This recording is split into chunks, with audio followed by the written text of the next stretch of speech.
اعوذ باللہ من الشیطان الرجیم، بسم اللہ الرحمن الرحیم، السلام علیکم ورحمۃ اللہ وبرکاتہ۔ سورہ الحمد کا تعارف، اس کی خصوصیات اور اس کی فضیلتیں۔ سورہ الحمد قرآن مجید کی دیگر سورتوں کے بنسبت بہت سی خصوصیات کی حامل ہے۔ یہ سورہ دیگر سورتوں سے اس لحاظ سے بھی واضح امتیاز رکھتی ہے کہ یہ بندوں کی زبان کے طور کے اوپر نازل ہوئی ہے۔ دوسرے لفظوں میں اس میں خداوند عالم نے بندوں کو خدا سے گفتگو اور مناجات کا، دعا مانگنے کا طریقہ سکھایا ہے۔ سورہ کی ابتدا پروردگار عالم کی حمد و ثنا سے کی گئی ہے اور اس میں خدا شناسی اور قیامت پر ایمان کے اظہار کے ساتھ ساتھ گفتگو کو جاری رکھتے ہوئے بندوں کے تقاضوں کی حاجات اور ضروریات کے اوپر کلام کو ختم کیا گیا ہے۔ پیغمبر اکرم احمد مجتبی محمد مصطفیٰ صلی اللہ علیہ وآلہ وسلم کے ارشاد کے مطابق سورہ الحمد ام الکتاب ہے۔ ایک مرتبہ جابر ابن عبداللہ انصاری پیغمبر اکرم کی خدمت میں حاضر ہوئے تو آپ نے فرمایا کہ اے جابر، کیا میں تمہیں سب سے زیادہ فضیلت والی سورت کی تعلیم دوں جو خدا نے اپنی کتاب میں نازل فرمائی ہے؟ تو جابر نے عرض کیا کہ جی ہاں، میرے ماں باپ آپ پر قربان ہوں، مجھے اس کی تعلیم دیجیے۔ پیغمبر اکرم نے سورہ الحمد کی جو ام الکتاب ہے انہیں تعلیم فرمائی اور پھر یہ بھی ارشاد فرمایا کہ سورہ حمد موت کے علاوہ ہر بیماری کے لیے شفا ہے۔ اس کے علاوہ آپ کا یہ بھی ارشاد ہے کہ قسم ہے اس ذات کی جس کے قبضہ قدرت میں میری جان ہے، خداوند عالم نے توریت، انجیل، زبور، یہاں تک کہ قرآن میں بھی ایسی کوئی سورہ نازل نہیں فرمائی اور یہ ام الکتاب ہے۔ اور ظاہر ہے کہ ام کا مطلب ہے بنیاد اور جڑ۔ شاید اسی وجہ سے ابن عباس کہتے ہیں کہ ہر چیز کی کوئی اساس اور بنیاد ہوتی ہے اور قرآن کی اساس سورہ الحمد ہے۔ اس سورہ کو ام الکتاب اس لیے بھی کہا جاتا ہے کہ یہ ایمان کے تینوں مراحل کا احاطہ کرتی ہے، یعنی پہلا مرحلہ دل سے اعتقاد رکھنا، دوسرا مرحلہ زبان سے اقرار کرنا اور تیسرا مرحلہ اپنے اعضاء و جوارح سے عمل کرنا۔ اس سورہ کو فاتحہ، سورہ فاتحہ بھی کہا جاتا ہے اور فاتحۃ الکتاب کے معنی ہے آغاز کتاب، آغاز قرآن کرنے والی سورہ۔ تو مختلف روایات میں کہ جو نبی اکرم سے نقل ہوئی ہیں ان سے واضح ہو جاتا ہے کہ یہ سورہ پیغمبر اکرم کے زمانے میں بھی اسی نام سے پہچانا جاتا تھا اور یہیں سے دنیا اسلام کے ایک اہم ترین مسئلہ جو ہے وہ بھی حل ہو جاتا ہے اور وہ ہے جمع قرآن کا مسئلہ، کہ جس کے بارے میں ایک گروہ میں یہ بات مشہور ہے کہ قرآن مجید نبی اکرم کے زمانے میں منتشر تھا اور آپ کے بعد حضرت ابوبکر یا حضرت عمر یا حضرت عثمان کے زمانے میں جمع ہوا۔ لیکن فاتحۃ الکتاب سے ظاہر ہوتا ہے کہ قرآن مجید پیغمبر اکرم کے زمانے میں اسی موجود صورت میں جمع ہو چکا تھا اور اسی سورہ الحمد سے اس کی ابتدا ہوتی تھی، ورنہ یہ کوئی سب سے پہلے نازل ہونے والی سورہ تو ہے نہیں کہ جو یہ نام رکھا جائے، اور نہ ہی اس سورہ کے لیے فاتحۃ الکتاب نام کے انتخاب کے لیے کوئی دوسری دلیل موجود ہے۔ علی بن ابراہیم نے امام جعفر صادق علیہ السلام سے روایت کی ہے کہ رسول اکرم نے جناب علی علیہ السلام سے فرمایا کہ قرآن ریشم کے ٹکڑوں، کاغذ کے پرزوں اور ایسی دوسری چیزوں میں منتشر ہے، اسے جمع کر دو۔ اس پر جناب علی علیہ السلام مجلس سے اٹھ کھڑے ہوئے اور قرآن کو زرد رنگ کے پارچے میں جمع کیا اور پھر اس پر مہر لگا دی۔ اہل تشیع کے بہت بڑے عالم سید مرتضیٰ کہتے ہیں کہ قرآن رسول اللہ کے زمانے میں اسی حالت میں، اسی صورت میں، موجودہ صورت میں جمع ہو چکا تھا۔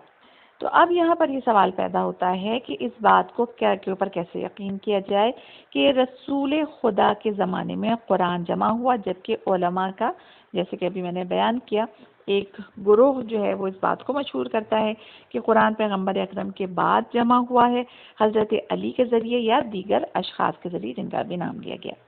تو اس کا جواب یہ ہے کہ جو قرآن مولائے کائنات جناب علی علیہ السلام نے جمع کیا تھا وہ قرآن تفسیر، شان نزول آیات وغیرہ کا مجموعہ تھا۔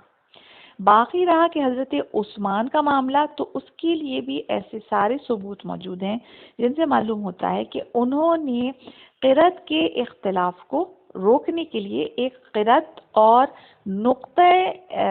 قرأت کو جو ہے وہ نقطوں کے ساتھ جو ہے وہ معین کیا تھا، کیونکہ اس وقت تک نقطے لگانا معمولات میں داخل نہیں تھا۔ اب رہا ان لوگوں کا یہ خیال اور یہ اصرار کہ قرآن کسی بھی صورت میں رسول اللہ کے زمانے میں جمع نہیں ہوا، تو یہ اس بات کے اوپر یقین بہت ہی ایک طریقے سے معیوب نظر آتا ہے، اس لیے کہ کس طرح سے اس بات کا یقین کیا جا سکتا ہے کہ نبی اکرم نے اتنی اہم ترین کام کو نظر انداز کر دیا ہو، اتنی اہم کتاب کو جو کلام خدا ہے، جو رسول خدا کا معجزہ تھا۔ حالانکہ رسول خدا تو چھوٹے چھوٹے کاموں کی طرف بھی توجہ دیتے تھے، جبکہ قرآن اسلام کا جو ہے وہ عقائد کی بنیاد ہے، تعلیم و تربیت کی عظیم کتاب ہے، ہر طرح کے اسلامی پروگراموں کی بنیاد ہے۔ تو اتنی بڑی چیز کو پیغمبر کس طریقے سے نظر انداز کر سکتے تھے؟ اور پھر کیا نبی اکرم کے زمانے میں جمع نہ ہونے سے خطرہ پیدا نہیں ہو سکتا تھا کہ قرآن کا کچھ حصہ ضائع کر دیا جاتا یا مسلمانوں میں اختلافات پیدا ہو جاتے؟ یہی وجہ تھی کہ پیغمبر اکرم نے فرمایا، قرآن جمع ہو چکا تھا جبھی پیغمبر نے فرمایا کہ میں تم سے رخصت ہو رہا ہوں اور تم میں دو چیزیں بطور یادگار چھوڑے جا رہا ہوں، کتاب خدا اور میرے اہل بیت۔ بہرحال پروردگار عالم نے سورہ الحمد کا تعارف حضرت کے لیے ایک عظیم انعام کے طور کے اوپر کرایا ہے اور اسے پورے قرآن کے مقابلے میں پیش کیا گیا ہے، جیسا کہ سورہ الحجر کی آیت نمبر 87 میں ہے کہ ہم نے آپ کو 7 آیتوں پر مشتمل سورہ حمد عطا کیا جو 2 مرتبہ نازل کیا گیا، اور یہ قرآن عظیم بھی عنایت فرمایا گیا۔ تو یہ سورہ الحمد 2 مرتبہ نازل ہوا، ایک مرتبہ مکے میں نازل ہوا، ایک مرتبہ مدینے میں نازل ہوا۔ اس کا 2 مرتبہ کا نزول بھی اس کی بہت زیادہ اہمیت کو، اس کی عظمت کو بیان کرتا ہے۔ اس سورے کو سبع مثانی بھی کہا جاتا ہے، یعنی سبع مثانی یعنی 7 آیتوں پر مشتمل، جیسے کہ اس آیت میں بھی بیان کیا گیا۔ ایک شخص نے امیر المومنین سے پوچھا کہ سبع مثانی کیا ہے؟ تو آپ نے فرمایا سورہ الحمد۔ تو اس نے کہا کہ سورہ الحمد کی تو 6 آیتیں ہیں۔ آپ نے فرمایا بسم اللہ الرحمن الرحیم بھی اس کی ایک آیت ہے۔ پیغمبر اکرم کے ارشاد کے مطابق مولا کائنات نے پیغمبر اکرم سے حدیث بیان کی ہے کہ پروردگار عالم نے مجھے سورہ الحمد دے کر خصوصی احسان جتایا ہے اور اسے قرآن کے مقابل قرار دیا ہے۔ عرش کے خزانوں میں سے اشرف ترین سورہ الحمد ہے۔ اس سورے کی تلاوت کی فضیلت کے سلسلے میں رسول خدا ارشاد فرماتے ہیں کہ جو مسلمان سورہ الحمد پڑھے اس کا اجر و ثواب اس شخص کے برابر ہے جس نے 2/3 قرآن کی تلاوت کی ہو، اور ایک اور حدیث میں پورے قرآن کی تلاوت کے برابر اس کا ثواب ذکر کیا گیا ہے، اور اسے اتنا ثواب ملے گا گویا اس نے ہر مومن اور مومنہ کو ہدیہ پیش کیا ہو۔ اب اس سورہ الحمد اور اس سورہ فاتحہ کے ثواب کو 2/3 قرآن کی تلاوت کے برابر قرار دینے کی وجہ شاید یہ ہو کہ قرآن کے ایک حصے کا تعلق خدا سے ہے، دوسرے کا قیامت سے ہے، اور تیسرے کا احکامات شرعی اور قوانین سے۔ ان میں سے پہلا اور دوسرا حصہ سورہ الحمد میں مذکور ہے۔ دوسری حدیث میں پورے قرآن کے برابر اس کے ثواب کو قرار دیا گیا ہے۔ تو اس کی وجہ شاید یہ ہے کہ قرآن کا خلاصہ ایمان اور عمل ہے، اور یہ دونوں چیزیں سورہ الحمد میں موجود ہیں۔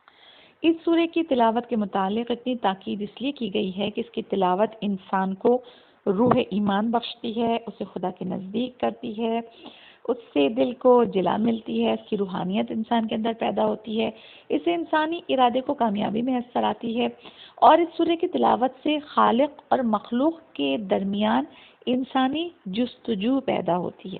اس کے علاوہ انسان اور گناہ کے درمیان یہ رکاوٹ بنتی ہے۔ اسی بنا کے اوپر امام جعفر صادق علیہ السلام ارشاد فرماتے ہیں کہ شیطان نے 4 دفعہ نالہ و فریاد کی۔ پہلا وہ موقع تھا جب اسے اللہ کی بارگاہ سے نکالا گیا، دوسرا وہ وقت تھا جب اسے بہشت سے زمین کی طرف اتار دیا گیا، تیسرا وہ لمحہ تھا کہ جب رسول خدا کو رسالت کے اوپر مبعوث کیا گیا، اور آخری وہ مقام تھا کہ جب سورہ الحمد کو نازل کیا گیا۔ سبحان اللہ۔ پروردگار عالم سے ہماری دعا ہے کہ ہمیں اس سورے کو صحیح طریقے سے سمجھنے کی اور سمجھ کر اس کو پڑھنے کی، اس پہ عمل کرنے کی توفیق عطا فرمائے۔ ربنا تقبل منا انک انت السمیع العلیم برحمتک یا ارحم الراحمین۔